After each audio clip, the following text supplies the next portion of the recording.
This is the main control box. This is electric map. They have Chinese and English.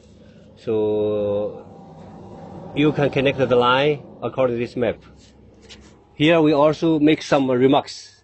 Like here, this is a 2 vibration motor. We already remarked the number. You see the number. This line we will remove.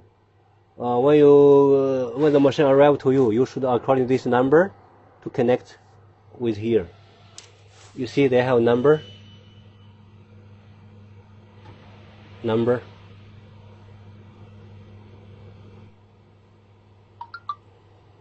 This is the main power. Your power cable should connect here.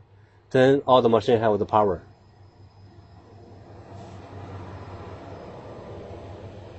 Other machinery, yeah, we have put this like this. Here also, all this line we will remove because another two is very important. We have put number 1 and number 1, number 2.